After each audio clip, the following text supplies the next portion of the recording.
Welcome to SALTovation. The SALTovation Show is a podcast series featuring the leading voices in SALT, where we talk about the issues and strategies to help you make sense of state and local tax.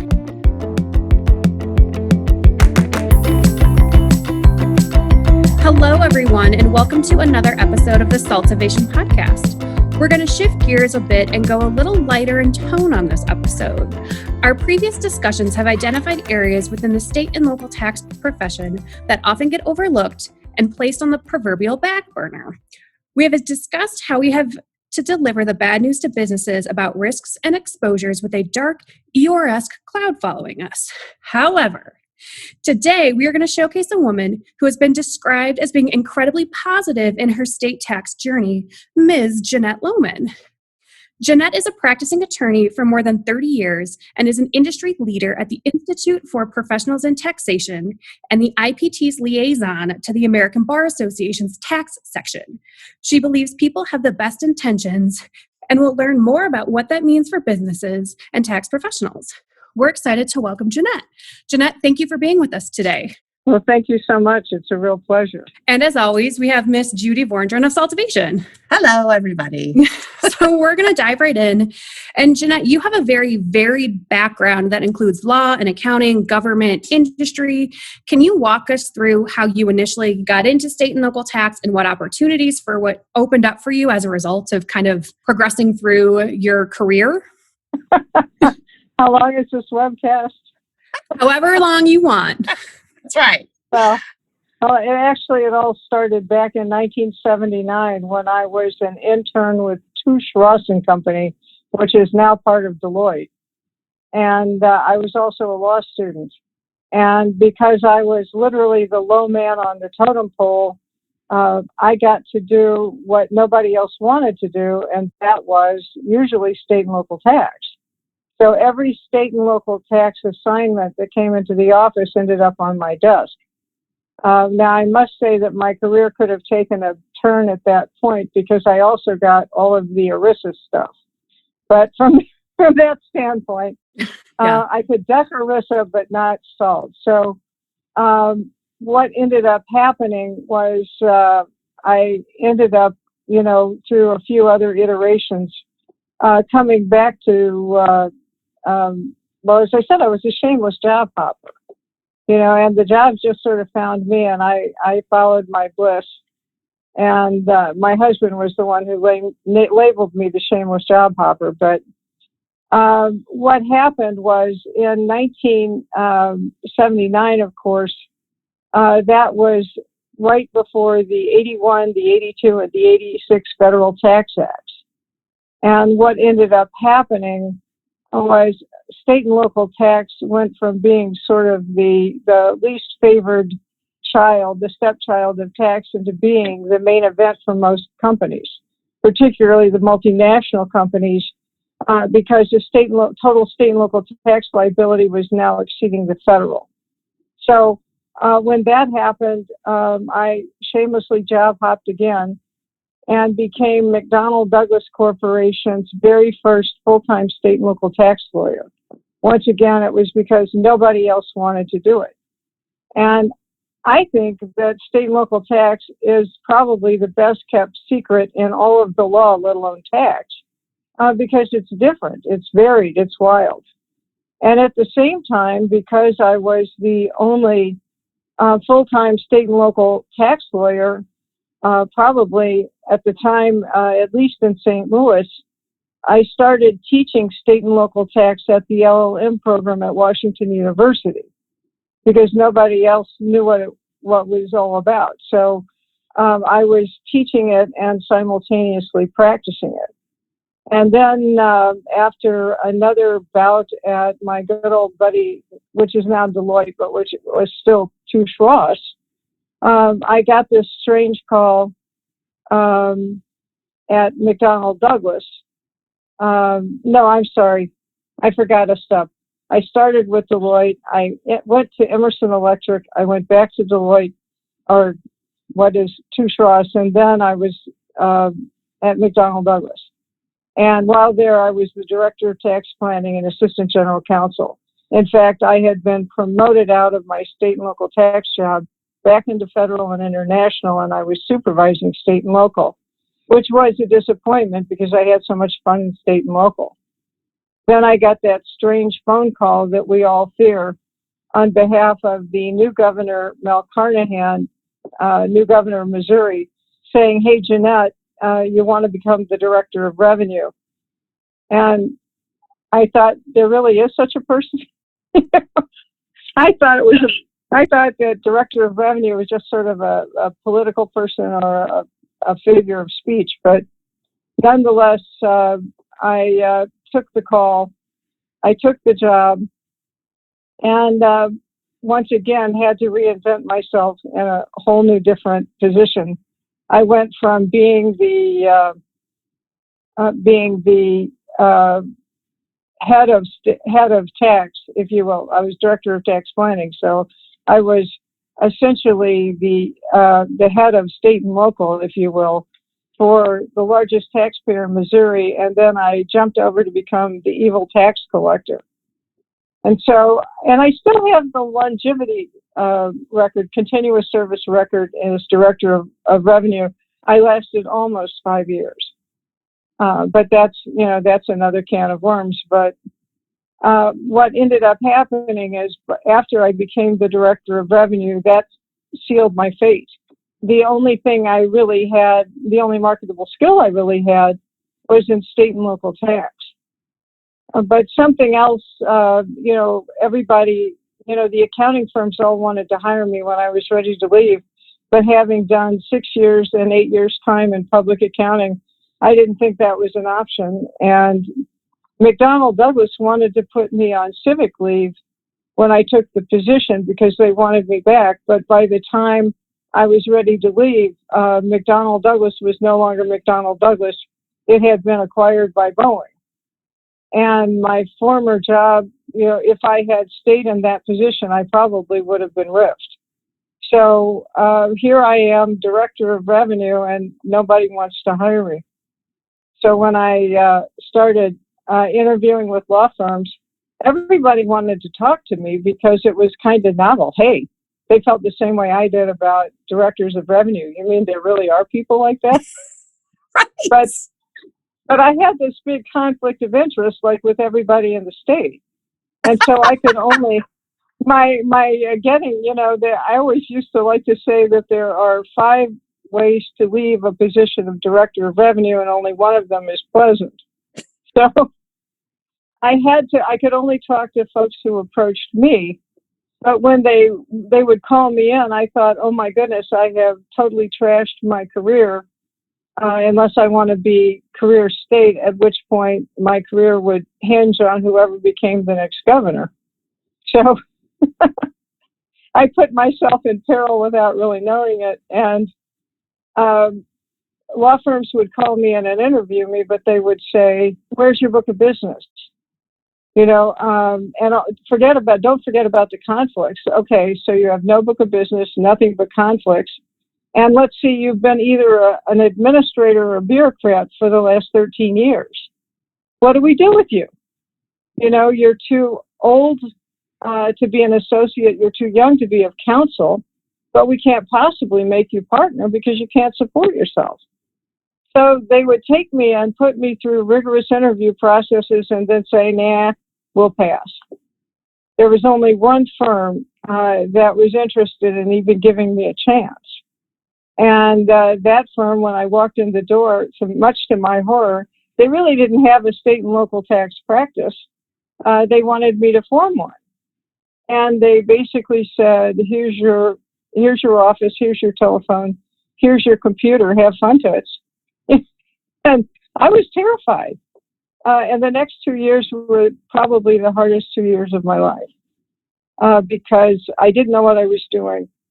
I'd never been a partner in a law firm before. I'd never been an associate in a law firm before. And I made some critical mistakes that I've helped counsel other folks who are in that situation out of. And that is, if you're in a situation where you have no business of your own, your best source of business is your other partners.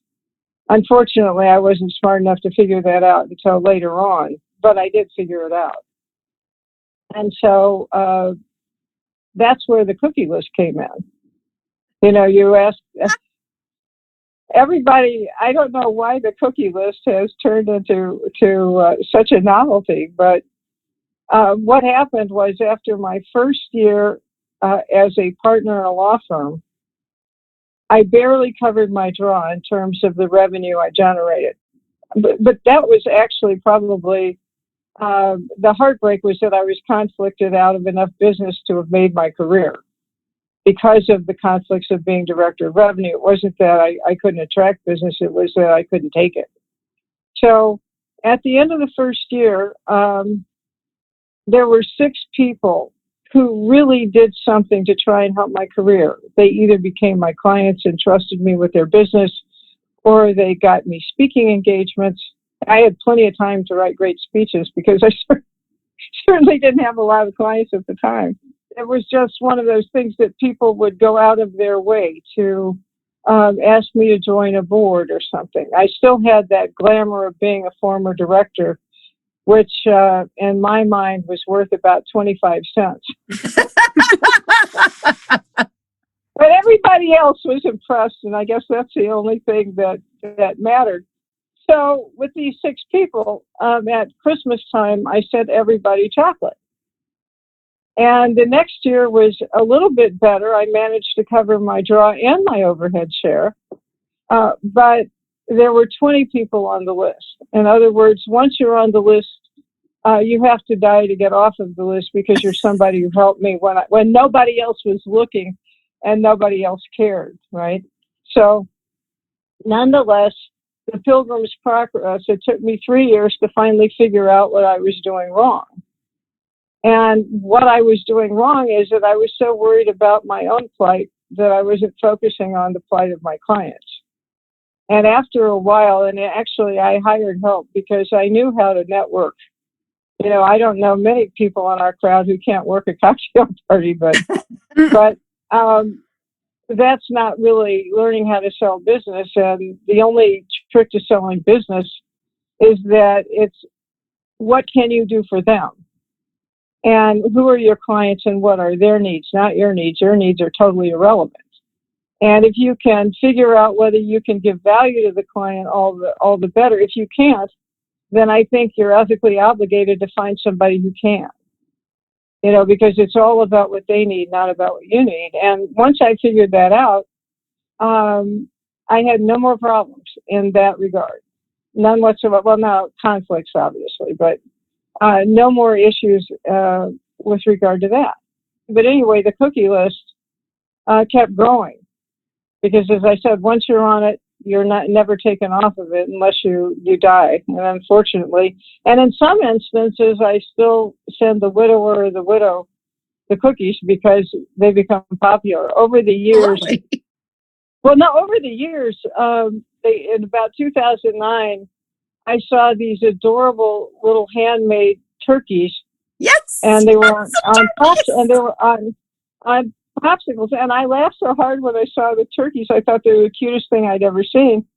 And I asked my confectioner if he could make that. And I shifted, because they were turkeys, I shifted the gifts to Thanksgiving, and it actually created sort of a revolution because I tried different flavors of Oreos and different types of chocolate, but after a few years of trying, everybody liked the mint-flavored fresh Oreos with hand-dipped, homemade dark chocolate with the handmade turkeys, and I actually was threatened if I ever changed the formula. So, I can say with certainty, I have eaten probably 90% of every year's box that comes. So I don't know if I should thank you or be real mad at you, but yes, I'm the turkey consumer in our office. And I think we get 2 boxes because Alex's from Minnesota come to each office. So then I'm double mad or double happy. I don't know. And we don't bother to send them to him. No. Absolutely not. No, but my assistant, who is brilliant and makes me look really good, we have to start, I've actually started writing the cards.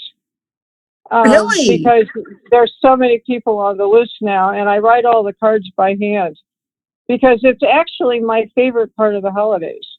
Because I get to relive every nice thing that anyone's done for me over the past 21 years. And I know every one of the people on the list and why they're on the list, that it just makes me, it's like this big rush of karma, and it gives me great pleasure to still be able to say thank you even 21 years later. Yeah. The original 6 people are still on the list. That is funny. I was just in Pagosa doing a little tour of Colorado, and went and saw a buddy of mine who would relocated down there from Denver. And I'm like, what are you doing in Pagosa, right? Which is a lovely community. Google it. But I'm like, it's kind of remote. How are you making this work? Well, funny story, just seeing him made me realize he and I got our Masters of Tax together. And I know my partner at my firm because of him, because he said, you should get to know Alan and look him up. And next thing you know, he's now continues to be my partner all these 15 years later because of this man I went to school with 30 years ago. Isn't that funny, those connections? And it was a really solidifying time of like, oh my gosh, this is why I'm here and why I'm with who I'm with. And all these relationships have made such an impact on me. It's funny you say that. I don't do cookies. Something to think about, though, honestly, because it really is those connections that matter, which is obviously why you're here today with us, because of all the things you've done for me and my experience dealing with you with IPT, dealing with you, experiencing your leadership and the things you've done as a committee and a head of this organization, an organization I've been very passionate about because I'm able to double dip my CPA, my law license, which is why I've always gone to the New Orleans conference all these years. And it's such a great conference. That's why I've been going to it probably 20 years, and because of you and Muffy, honestly, the two of you have been such example setters for me as a a little bit younger than you, but not much. Well, but something I want to go back to, Janette, that you had started with, and Judy, this is a very similar story to how you got started in this. For some of the people who might not be familiar with your story, it was very much, oh, this is going to be clerical. I'm going to relegate you as the woman to go do this thing. So I don't know if you just want to give us a little glimpse of that piece of, how you got started in this area that, involves to turkeys once a year that I'm enjoying. enjoying. Well, yeah, it's funny you say that too, Janette, because it was me and another guy, both attorneys in public accounting at PwC, and someone needed to go out and do the sales tax returns for this company that was a giant office supply company that had gobbled up all the smaller office supply companies, need somebody to do the sales tax returns. And I said, it was me or this other guy, we're both staff. And I said, well, why isn't he doing it? And the partner said to me, it's really clerical. And I didn't really think anything of it. I said, okay, all right, I'll go do it. But here I am, almost 30 years later, well, 24 from 25, 26, I don't know, something like that, right? I don't know, gosh, right? And, it was because of that, two equally people levels, and I get picked, and I think back now and I'm like, well, he was a guy and I was the girl and I was clerical. Therefore, I should go do this. And then I thought the same thing as you was, this isn't clerical. This is fascinating. I mean, I remember for this company, I was remitting $1 million of sales tax revenue a month to the state of California alone. That's a lot of money I was making sure the state got. And I didn't know what the heck I was doing, doing these sales tax returns. And I was doing them by hand and best friends with AP to get the returns done. And there was piles of money going to these governments. And I thought, this is clerical? This is real money. And I realized out of 100 million, they were making $1 million. It's a lot of money to me at that level, right? So It's a funny thing, the money and the value system, because it's clerical in a way that's the form, but it's how you get to the form that's not clerical, right? So that is really what became fascinating for me in the space and why I've continued to grow in that area. In fact, they had just started in public accounting to have state and local groups. Because maybe we're even, I don't know if they have that in Missouri at Touche. I was at Deloitte after I was at PwC, but, the SALT groups were very new to the firms back then. And we hired departments of revenue executives like yourself to come in and tell us how to remediate all our clients' woes, right? And that's when the VDA program originated, was invented by people like you Well, and that's what I thought was interesting. Do you think that conflict of interest, because we know, someone from, the state of Colorado just went in-house to go work for an accounting firm. Do you think that would have been an issue had you gone to an accounting firm, or was that only a conflict because you went to a law firm? Yeah. Because we find that it's good to have those revenue people in your back pocket because they know the intricacies of the system and how to get things through or how to make things happen, right?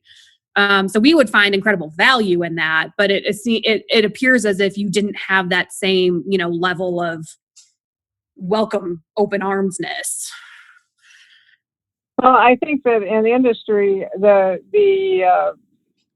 if you want to hire people who really know what they're doing, you want to hire the people who are actually doing the tax processing on the inside. The director of revenue is clueless, In Missouri, they call this tourists because the average life expectancy was about 18 months.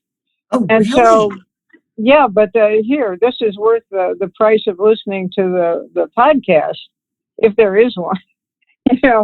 One of the most important thing I learned when I was the director of revenue was that my assistant, whom I inherited, and it didn't matter whether we went from Republican to Democrat or Democrat to Republican or whatever. For instance, it had been a Republican administration in the past, and I came in with the Democrats. But the most important single thing I learned from being director of revenue is that my assistant, who'd been there 40 years, knew everyone and everything. And everybody was rude to her.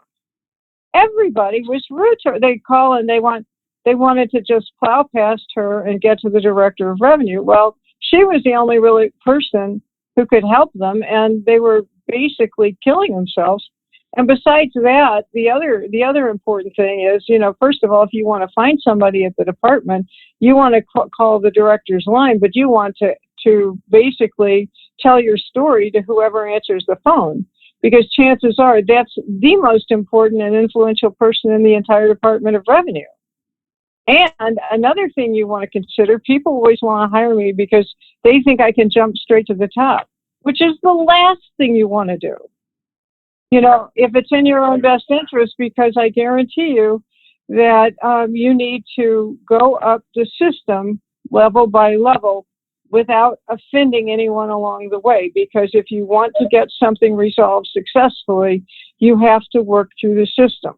And sometimes it takes longer, but a lot of times it avoids often costly litigation. And you get a much better result if you basically pay credence. Like, for instance, I think that it's far better if you can work out the issues at the audit level, you've won.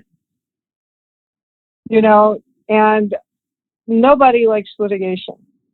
And I spend most of my time trying to work myself out of a job, which is what, which may seem to be counterintuitive, but quite frankly, that's why I think just knowing, you're right, I do know how the system works, but it's exactly the opposite of people who haven't been in the system. It's exactly the opposite of how they understand. I'd much rather work with the frontline collection specialists and the frontline auditors. Although I don't really think that, well, let's put it this way. I'm more or less trial counsel. Although Matt Landwehr, my trial partner, tries cases. In other words, I write great briefs. And I've had all the experience in the issues and everything, but quite frankly, I think that it takes a particular skill to be able to argue before a commissioner or to be able to actually try a case. Right. No, it's a very unique skill set. Well, that's a very unique skill set, and the most important part of the skill set is basically dumbing an issue down to a level that the judge understands why you're upset and understands what the issues are. In fact, the best legal writing and the best legal arguments I've seen are the most simple. Well, right, because you're often not maybe dealing with a judge who's you're not in a tax court. You're dealing with the same person who's hearing any number of cases or, disputes or whatnot. Exactly. And so from that standpoint, it takes a team, and you have to be able to work well with each other. Like, for instance, my trial attorney for my first 12 years in practice was one of the best appellate lawyers in our firm. And he had the audacity to retire, and I went into mourning. And he recommended Matt Landwehr, who was a young whippersnapper. He just made partner. Now, this is a long time ago. Matt, I hope you're not listening. Right, because he's been working with me now for well over a decade. But basically, he impressed me so much in one particular incident that I literally made him an offer he couldn't refuse. But he had to learn state and local tax. I even made him take my class at the law school. Oh, you bet. And I made him go to the seminars, the IPT seminars and the other. And now he's involved and he's full bore. He's all in it to win it. So he's always been all in it to win it. But, that's the funny thing. I have convinced a young man as bright and personable and wonderful as Matt. He truly is one of the most marvelous human beings I've ever met. But he absolutely thrives on SALT. And I remember when I first told him, the problem with being a trial lawyer and being in a law firm is that you don't have any time to develop business. So you're always working on other people's cases. Okay, and I gave Matt the opportunity not only to share the business, if you will, with me, but to inherit my entire practice. And that. But I believe in giving my flowers while people are living. I don't like to send flowers to dead people. Right. And I like to receive them while I'm still living. Right? Yes.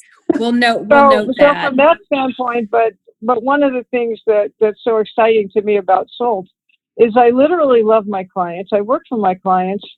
My partners don't object because they do quite well. I love the people with whom I work. I have the best clients in the world. I have the best coworkers in the world.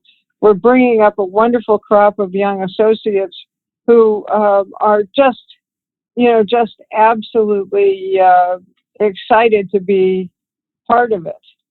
And because you see, the interesting thing about SALT is that there are only a handful of us really in the area of tax law. There are only a handful of us across the country. And we all do the same thing. And we all speak at the same conferences. And we all refer each other business. And we're like a family. Mm-hmm. It's really true because my SALT friends are closer to me than my quote unquote normal friends back home, because I don't spend any time with my normal friends except on holidays or special occasions. And I see my SALT friends all the time. In fact, I talk to them all the time. Yeah, we have no competitors in this industry. We have only colleagues. And that's the beautiful part about it. And it's so collaborative because everything's so unique. You never see the same issue in the same exact way because every industry is unique, every business is unique. And therefore, you're always having to kind of collaborate and think through the issues. And no, I think it's really fascinating. And there's definitely a thing about people who like it and they kind of get into it. And they're constantly just thinking about, what about this? And what about that? As you know, the laws weren't written to deal with today's business. So you have to adapt, and that makes it kind of fun. Well, and part of that too is not, and Judy, you bring this up a lot when, we're discussing with clients is, in audit scenarios, that's not public, right? So you don't know what you can resolve in an audit. And so that's part of that information sharing. And as, state and local tax professionals, we can't be an expert on everything everywhere, right? That's, it's impossible. So, we try to be really good at it, but part of what makes us good is knowing who to call next when we don't know. Yep. Well, yes, it's wonderful. I know local counsel in all 50 states. I know accounting firms in all 50 states. Actually, that's an interesting thing in terms of cross referrals too, because a lot of times Someone will be looking for a lawyer or an accountant with a particular type of expertise in another state.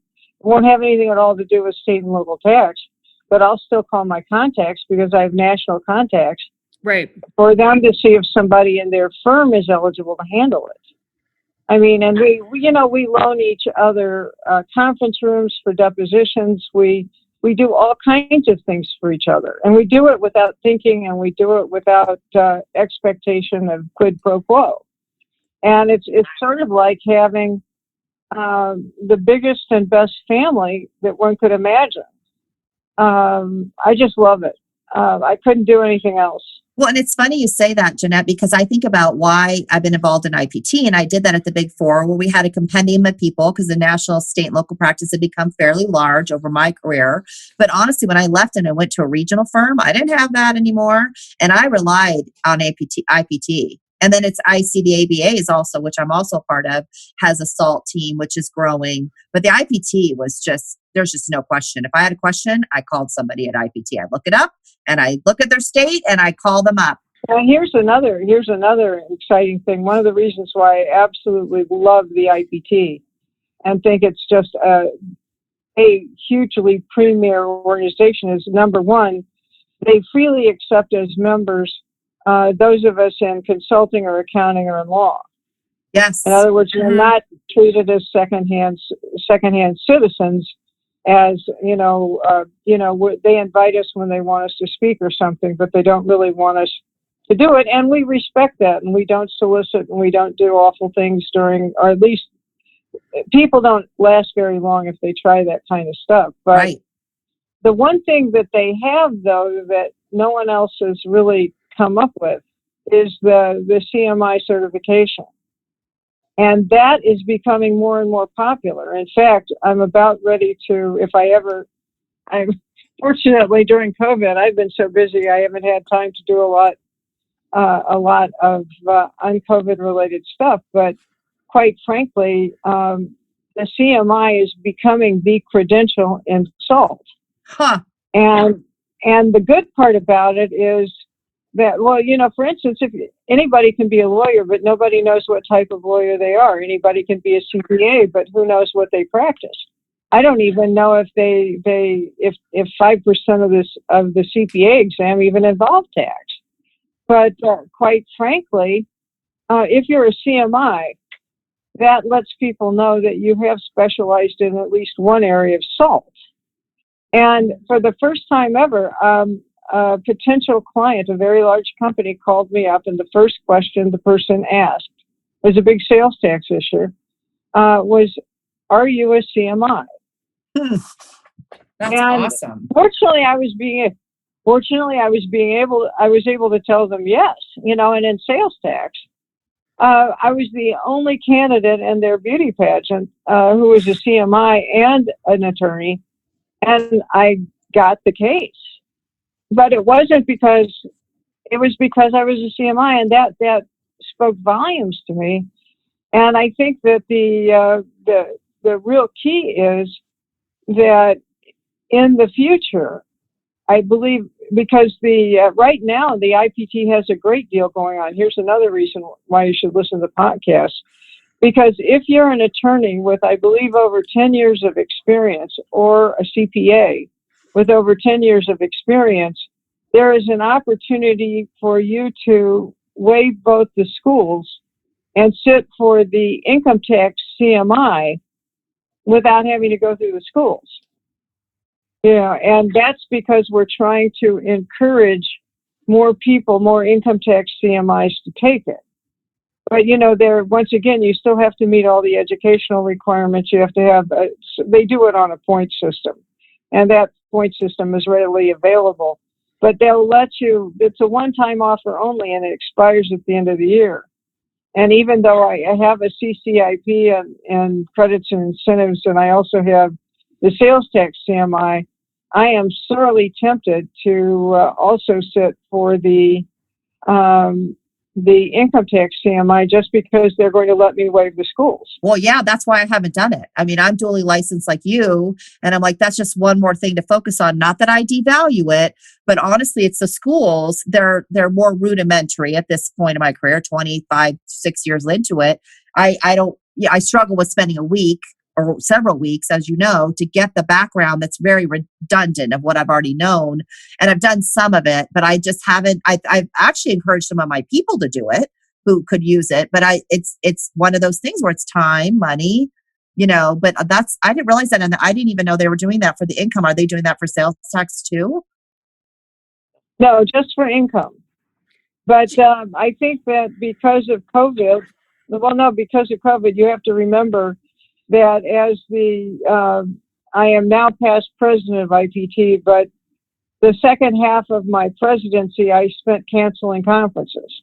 Yeah, it was the most depressing, horrible. Oh, I can't even tell. I was looking forward to New Orleans. I always go to New Orleans every year. It broke. No. It literally broke my heart because the 3 New Orleans conferences are my all-time favorites.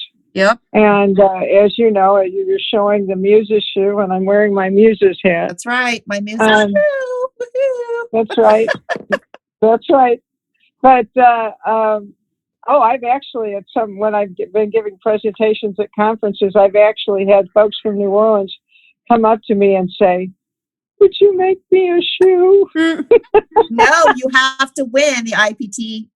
Whatever, become the king or queen. You have to. I make an exception. I like to make shoes for clients when we run a case. But it takes forever to make them. So they're, in fact, I need to get into the mood. But right now it's really depressing because of COVID. They're talking about canceling the carnival with all the parades in New Orleans next year because, of course, there's no possibility that you can socially distance. But the other thing, I guess, if folks are listening, one of the things I really want to let you know that if you're blessed with a large network, and most SALT people are, and you're blessed with lots and lots of contacts, and you're old like I am, don't turn your back. A lot of folks in our areas have been furloughed. They have been, and quality people. I mean, some of the most brilliant people I know have been downsized. Their company went out of business because they were in the hospitality and entertainment business and their job went by the wayside or what have you. And I have been spending all of my spare time when I might have been making shoes or doing some music shoes or something like that. I've been spending my time trying to help them network and find other positions. Because there are some industries during COVID that are thriving. Yes. And there are other industries that are not. And so I think right now I'm trying to help 6 different people. And I think 2 of them have finally landed positions. And the good news is the positions they've landed are far better. And they have more potential and more opportunity than the positions that they were forced to leave. Yeah. No ill reflection. If you're out of business, you're out of business.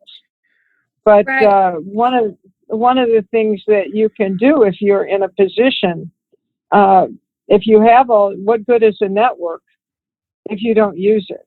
And particularly to help other people, because right now there's a whole nother layer of crisis that's hitting our industry. Well, and I would think more people might hire people. I've been starting to think this on just having a little bit of time away. I took the 2-week drive around the state of Colorado a little bit. And it made me think, people need to have people like us in house. Like people need to be responsible for this work within, software can't solve it. You can't do 100% hands off. It has to be a culmination of somebody owning it within the business and automation. Like you've got to manage your issues. And I also wonder, I just met with a prospective client, $80 million of revenue. If you look, every single thing they sell is taxable, subject to tax. Their customers might be exempt, but what they're selling is taxable. We're talking at 8%, almost $8 million of tax a year. And you don't have somebody to help you do that in terms of your company.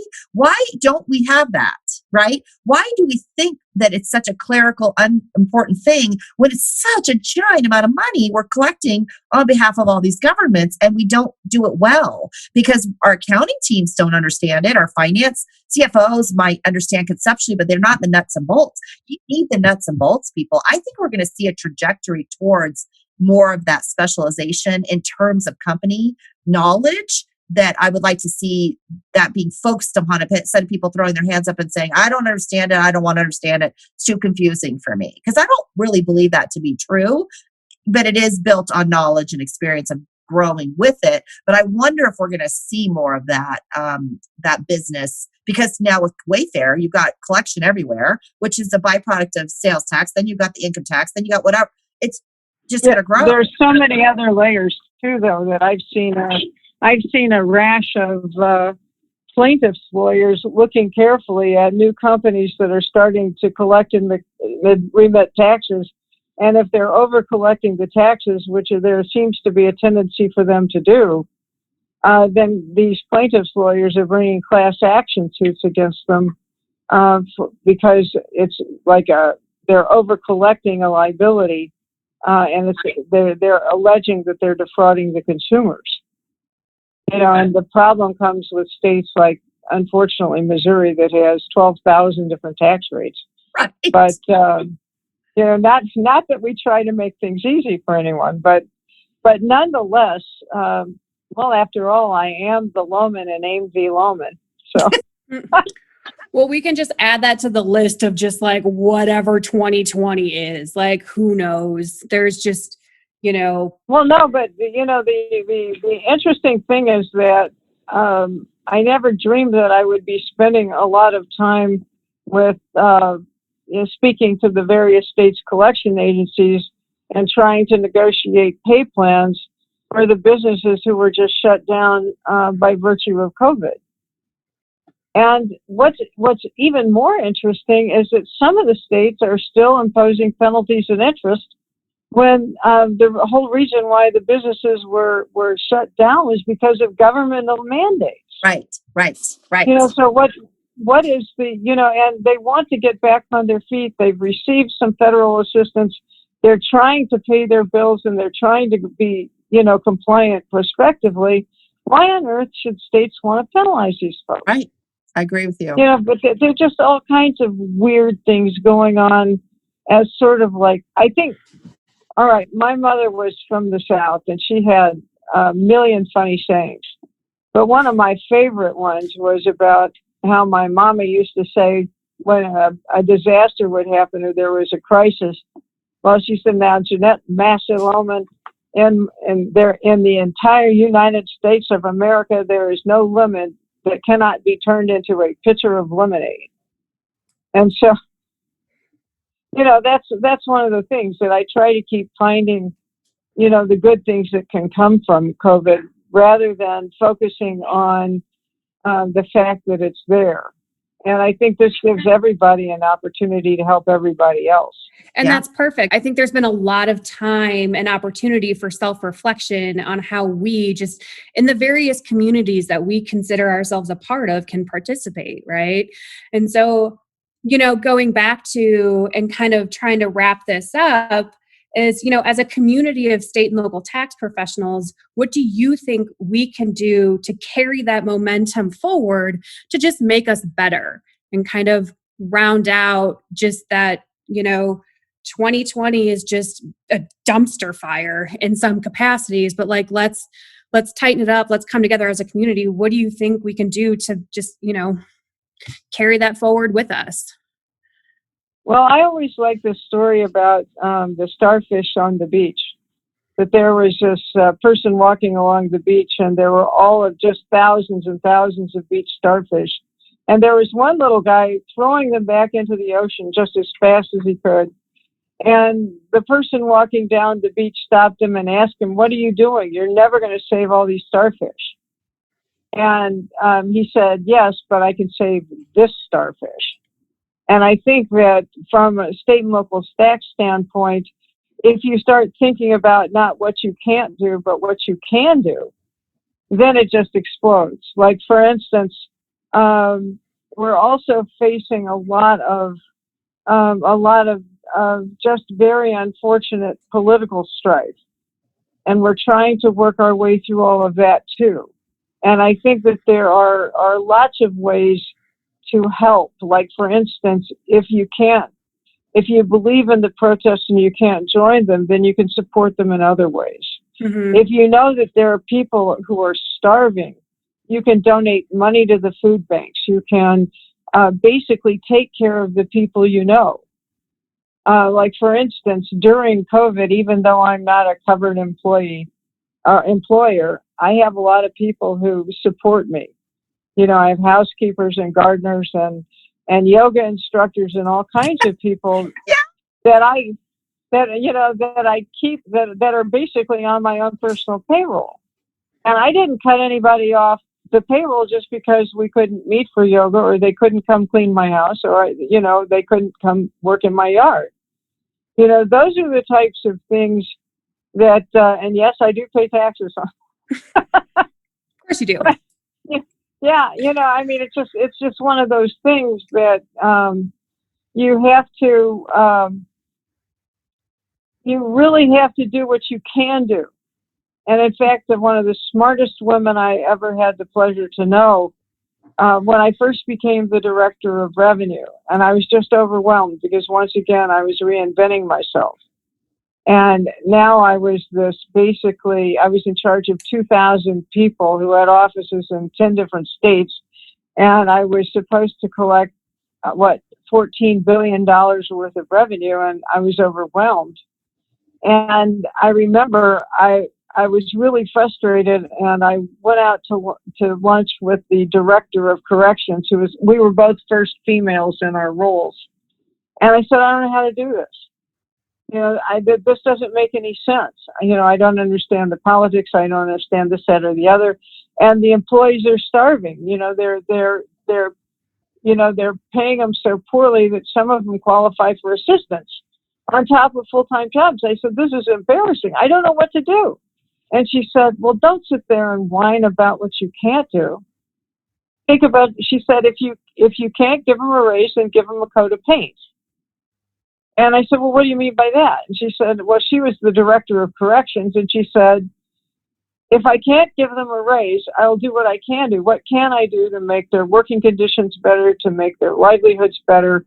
You know, I can give them flex time. I can do certain things where I don't have the money. And what happened was, I think she created a monster, because when I started thinking about what I could do, rather than what I couldn't do, I saw a million things I could do, and I started doing them one by one.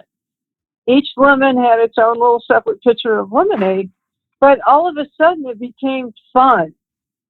You know, all of a sudden you were a problem solver. You weren't part of the problem. And that's what particularly in SALT, because we're all wonderful people and we're all very congenial by nature. But it's called, what can you do? You can help one of your furloughed colleagues find a better job. Right. What can you do? You can give money to food banks. What can you do? You can help and be compassionate to people who haven't had the same opportunities that you've had. Well, you obviously pushed to get the CMI for people like me who don't want to take the time to give me an opportunity to get a credential that I do value. Right, but right now, because of COVID, we're not getting the word out about that. No, I didn't even know that. Yeah. Well, you see, the board just passed that, and it was our last board meeting before COVID. Okay. And one of the things that I promised to do, I'm on the advisory board for state tax notes, and I'm going to write an article about the IPT, because I want to get information like that out there. I want the people in the SALT world the problem is with the CMI is that everybody who already has a credential thinks I already have my credential. Mm-hmm. But what I'm saying is that 20 years from now, if you don't have a CMI, people won't give you any credence in SALT. Right. So, especially if you're not a lawyer or a CPA. But once again, it's a designation that can bring value of a deep level of expertise, which you and I took years to get. Right. But what I'm telling you, though, is that you have to have years of that kind of, that kind of experience and that kind of education before you can even sit for the exam. Right. It's not like the CMI is not like a rite of passage, like a bar exam or a CPA. In other words, you have to have achieved a certain level of expertise in your field before you can even sit for it. And then, although they keep the passage rates highly confidential, I guarantee you taking that exam was not for sissies. Oh, no. No. we'll look for any sort of CMI. We'll, broadcast that. But I think that's a great place to end. Janette, thank you for your work and your commitment to the profession and taking the time to share your story with us. This has been the SALTovation podcast, and I'm Meredith Smith. Until next time. Thank you so much.